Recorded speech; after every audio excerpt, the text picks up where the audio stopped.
Hey guys, I'm back to do a really quick one. I don't know how many people really covering this, but a tragedy happened today in Dallas.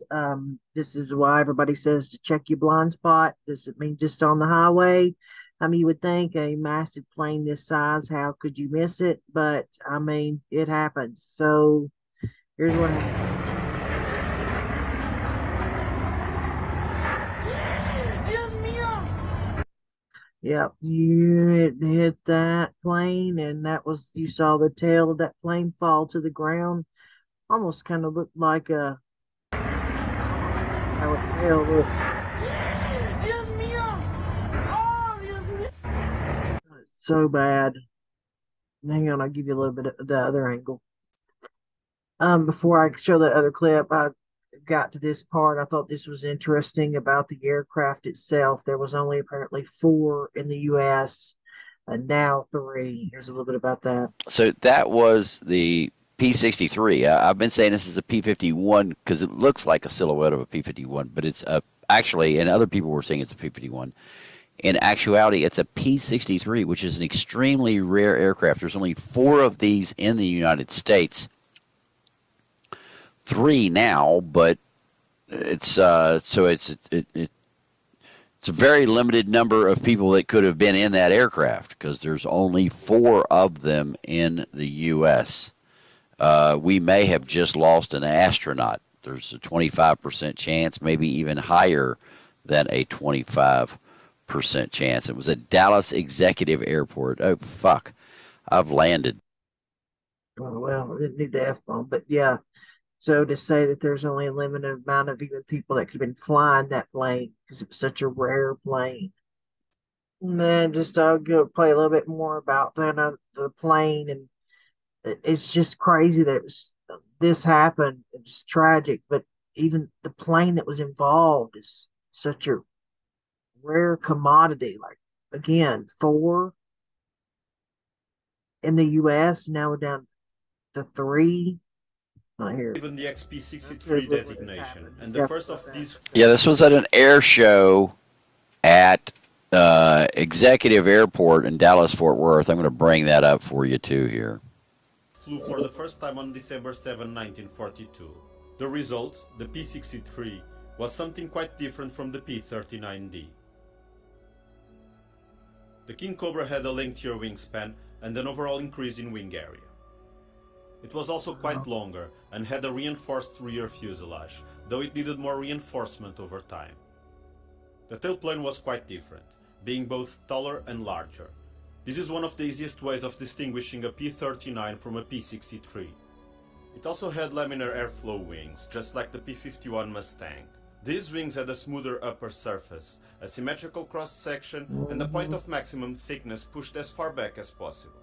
In simple terms, Just how it shaved the back end of that plane, that the tail of that plane off. Let's slow this down a little bit. You can see this. It's just like the way that it hit it was section just and the crazy. point of max far Look at back that. pushed as far back. Right, like just right at that crucial part. Look at that, like right there, right there. It's like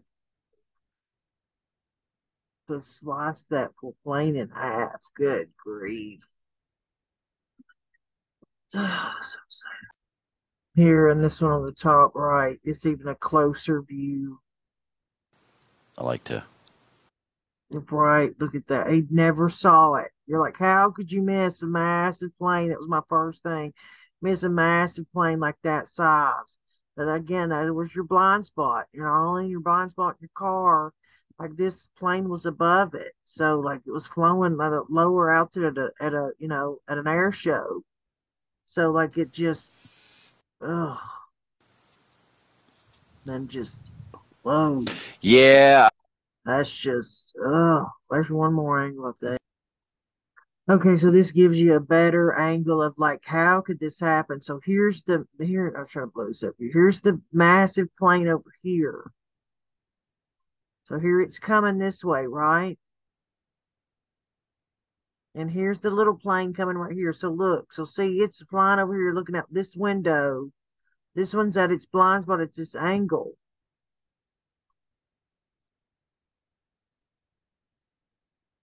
No, no, I'm sorry. That was the first plane that came up. This is that plane. Here it is flying up, and here it is. I guess is no that. Yep, yep. Mm. So I never knew what in it. All these different angles. But you're coming. It's, is that a missing damn plane? Okay, hang on a minute. Where the heck? Did y'all, am I losing my mind? Okay, there's the plane. It splits apart as soon as it hits, right? Do you see anything coming?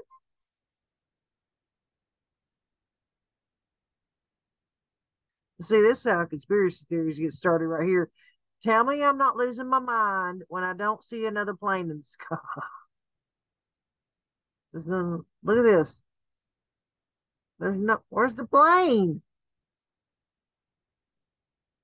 Oh, okay, we see it here. Right on impact is when it breaks apart.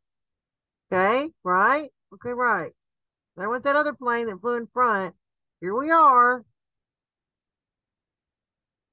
Where's the other plane?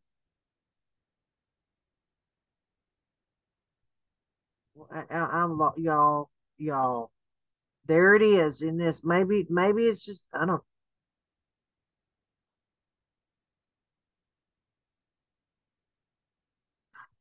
don't even know what to say there. I don't even know what to say there. What the hell's going on?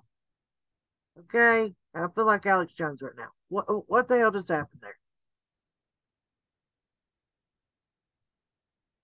There it is, right there. I mean, it's within the field of view. Where is it here?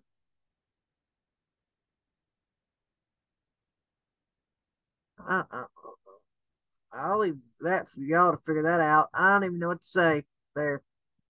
Okay, and here's a little bit more of an explanation of what was supposed to happen, what was going on. So what you have to understand here is there was a flight of these fighters that were supposed to come in and slide in and fly along with this B-17. I don't know what all the other fighters were, but you can see them coming in here, okay? So here's the B-17. Here's the first fighter that's sliding in, probably a P-51. There's the second fighter that's sliding in, and he collided with him.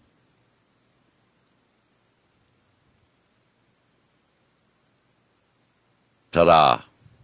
And again, see now, like I was under the. This is why I waited to do this because I was under the impression that this air show was going on, and this was just some poor sap up there in some Cessna or something that had no idea that this was the air show was going on, and just do. I'm not dropping off no white powder, I just have whatever, I'm just being, uh, crazy, but like but the fact that now they were part of the air show, like they knew this massive sucker was up there. So see, the thing about not seeing it would insinuate that you didn't know it was there. But if you're in an air show, you're supposed to fly alongside of it. You think you're the first thing you learn as a pilot is to, even when you're landing at an airport, is to see the runway, to have it in your view. Like I would think that'd be important that you have it in your line of sight. I don't know if something maybe happened with that P-63, which was the rare plane, by the way, the small one. What's going on that you would, as a pilot, you're supposed to put anything like that, well, you know where it is at all times, so this stuff doesn't happen. So Lost sight of it and went right into it. And when he did see it, it was too late. Exactly right, air guy. By the time he saw it, it was too late. Came right out from underneath of him. It's like a dog stepping out right in front of you. There's nothing you can do about it. It was a second that he saw it. Well, yeah, it should have. Yeah, so that to me is what's kind of crazy is that, he did not, put it in this field of vision. But again, they're at an air show. Yeah, maybe the people got too comfortable, like, oh yeah, it's supposed to be over here, but because it can happen. The slightest mistake can end in tragedy. Okay, here is a slowed down version of the first one coming in. And I love these kind of like plane guys. Like if you ever want to make sure you follow on a channel of somebody that like this is inventor Lee Will Barger. Seems like he knows what's happening here. Pilots, these people that know how to read these radars, like it's that to me is where I go for knowledge about planes because they know a lot more than I do. So here we have the B-17. And then this is our first fighter coming over right here. And it's just a case of this fighter is flying and the B-17. See, here's the first one's right here. And see, here's the second one right here. Here's the one that collides. Is flying. And the aircraft back here, he's probably just following this guy right here. Yeah.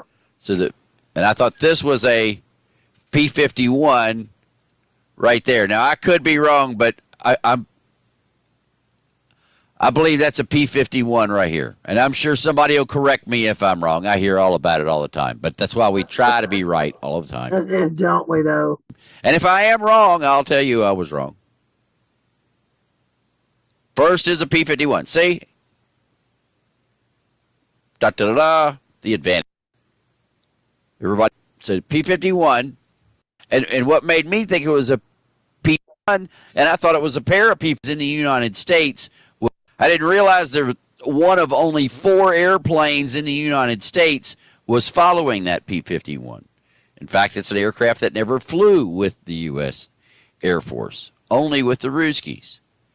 And then here comes the P-63, who is just happily following the P-51. And as you can see, it's kind of tilted. It's so sad. The canopy is leaning this way. Yeah. This aircraft is in his blind spot. He has no idea that this B-17 is right here in front of him because it's under his floorboard. So if he could see through the floor, he could see the plane. But guess what? He can't see through the floor. See, and you can even see it kind of like just so sit there and do this to entertain people and so there he comes again, perfectly in his blind spot. It's right underneath of him. Note, this is below him. So is that plane. See how sharp a turn he's got right there? He's just banking right on around. He never saw it. Oop. That's right behind the McDonald's sign. Freaking McDonald's. Yeah. So right through the middle of the plane. It's just, oh my God. He never saw it. So tragic. So you always got to check your blind spot. I don't care how comfortable you are. Your car, on your plane, on your horse, and a train. Check your blind spot. Well, a train, that becomes different. Well, no railroad crossings, but you know what I mean. Okay, I'm about to wrap this up, but I wanted to make sure we didn't go Alex Jones here too much because you can see, look right there. It's at the very beginning. It's been slowed down a lot. Remember that clip? I was like, "What happened to the plane?" You see, it's right there. It just was so. This plane, the angle of where they were recording on this phone, it kind of hit it, covered it up. But it's unfortunately, it's just very, very beginning, and catch it pretty quick. I'll slow mine down too. So we're not losing our minds. It was there. See, like right when it pans over, you see it right there. See right there. Okay, we're not here. We're not. I'm not going crazy. You're not going crazy. We're not going crazy. It's right there. Okay, all right. Shoot. I thought I was going to like that. Like, what in the damn happened to this damn place? But there it is. So see it right there. Oh, it's so sad. So here's again this angle, and he's talking about the helicopter that's getting a lot of this footage. This is again why it's great to by the way, helicopters right there, it's flight pattern. It was amazing to I try to watch these guys that know about aviation, know how to watch these radars, track these flights, because again, where your expertise is and your knowledge comes from, especially when it comes to these um, plane guys, is invaluable when it comes to stuff like this. They know their stuff. And I'll get this up here for you so I can fiddle around with it.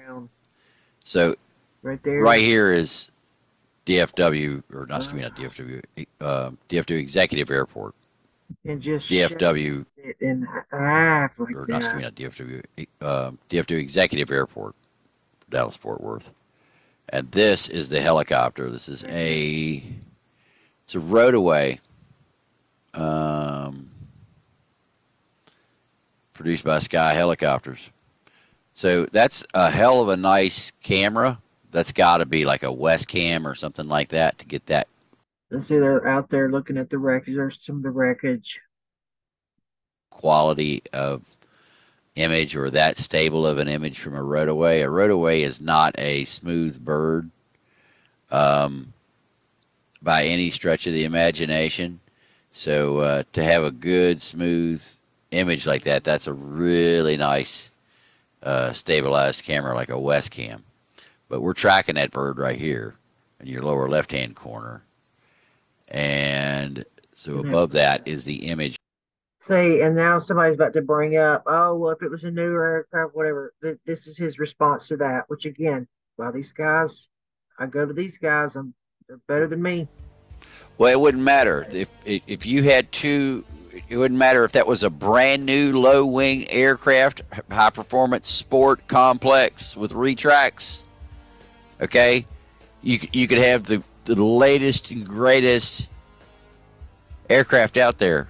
The age of these aircraft had nothing to do with this crash. This crash was caused because one aircraft was in the blind spot of another aircraft. They were operating too close together, and they got out of sight with one another. Yep, and I mean, then that's it. It doesn't have to be anything bigger, more speculative, or anything like that. It's just one didn't see the other, and that's what can happen. So check your blind spot. So here's the first aircraft, and They should have been. He should have been at one of only 4 planes in America. This is one of 4. above it, or a little higher up, and came down in, because you're going to see it right here. The first aircraft comes in, and basically what you're seeing is you're seeing the first aircraft is flying in, and the second aircraft is following the first aircraft.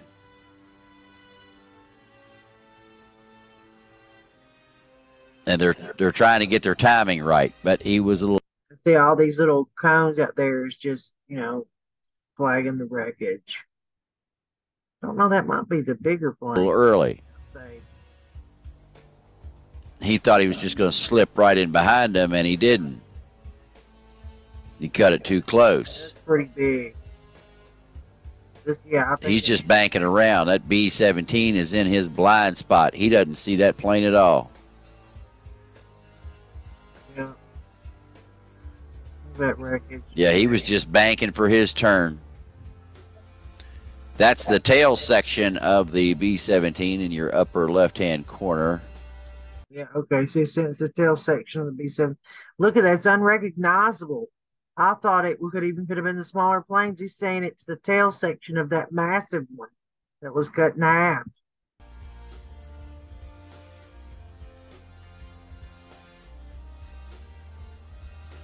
He's saying that this is this. let me draw. It's saying that this is this of that big plane that, the tail section. Wow. Correct, Brett. But what I am telling you is that Well, it's right here in this middle of this field, and you say it continued on a little bit, and then here's the tail, I guess, and then here's the front of that massive plane. It's like this looks like where that fell. That could be the smaller one. I don't know. It's just, it's horrible. And then again, this is from like real time when it was happening. It was actually, I believe, watching the air show. This is when this all came. right. So Green Eyed Lady is now saying that it is confirmed that there are some fatalities on the ground. So with this thing, the wreckage landed, that there were apparently people down there that were also affected on the ground. Right, here's a statement by the guy that actually owned the planes. I'm gonna let that my play a contact little bit. information. I want to introduce Hank Coates. He's the president and CEO of the Commemorative Air Force, the organization that put on the air show today and owns and operates the 2 aircraft that were involved in the accident. Thank you, Leah. So as Leah said, I'm Hank Coates. I'm the CEO and president of the Commemorative Air Force, and good afternoon. Before I do get started, I do want to say, please, to the DFW area, if you have it in your mind, express some prayers and thoughts for the crews that were involved today, for the people that saw it, for the family members. Obviously, this is a very challenging time for those families. And when I say family, I meant the CAF family and our customers that follow us all over the world and enjoy our shows. I also want to thank the Dallas Police Department and the Dallas Fire Department and the Dallas Airport Department, all the first responders are on scene. They have been handling this in enough. The airport and all the first, everything that they've done. So approximately 1:15 today, we had 2 aircraft flying. One's a B-17, one is a P-63. The B-17 normally has a crew of 4 to 5. That was what was on the aircraft. And the P-63 is a single piloted fighter type aircraft. There was an incident. It is being investigated by the FAA right now. They'll turn it over to the NTSB at approximately 9 o'clock tonight when NTSB comes on scene. FAA is the on-scene commander until the NTSB gets here. The NTSB will be doing a very thorough and complete investigation, at which time they will release a preliminary report, which will be followed up at a later time, usually a significantly later time, once they do engineering. So the families are being taken care of. They're receiving counseling, not just of those actively participating in the issue, but also the CAF folks and any folks here that may have seen it and have issues with what they saw, and obviously with our first responders. We want to make your patience. And so are there any questions? So you said typically on the B-17, 45 people, and then talk about how many people were actually on at least the B-17 today? I can tell you that it was normally crewed. I cannot release the number of people on the manifest or the names of the manifest until I'm released to do so by the NTSB. I just can't. So he said there was 4 to 5 on the B and 1 on the P. So in the aircraft themselves, 5 or 6 in total, apparently. Are you able to confirm? I mean, obviously we saw the flames, we saw the smoke, casualties involved. Again, that's something that until and we are absolutely sure when that information is able to be. So his answer basically here is going to be, I can't tell you anything till the investigation's done. Okay. Okay. I'll add this because he talks about the pilots and that they're what they said with them, the volunteers. The people that are flying to the air shows are volunteers. There is a very strict process of training and hours. It is very, very, all the pilots are vetted very carefully. Many of them have been flying for us for 20, 30 years or longer. So this is not, what I can tell you is this is not their first rodeo. These guys are very well versed. They spend their summer times. Many of them are airline pilots, retired military pilots like myself. So these guys do very thorough training. They have a lot of minimums they have to meet and criteria they have to meet. So this is not just somebody that's out doing something. These are very well trained folks that have been doing it for a long time. It's sad. Lastly, here is another look how close this is. Part of the B-17. A B-17 This is the B-17 and a P-63. P-63 collided over Executive Airport in Dallas, Fort Worth. No, but here's the P-63. Look how It's being close reported they- that the 6 were on board. I'm assuming that's on board both aircraft Wow. because the B-17 flies with a crew of 5, and then the pilot of the P-63 would make 6. Look at how close they were. When they fell. All right, guys, that's gonna do it. That's about it. They'll launch an investigation and see, but I mean, just by the preliminary reports and what we can see, it just looks like a case of um, they didn't see him. Neither one of them saw it coming.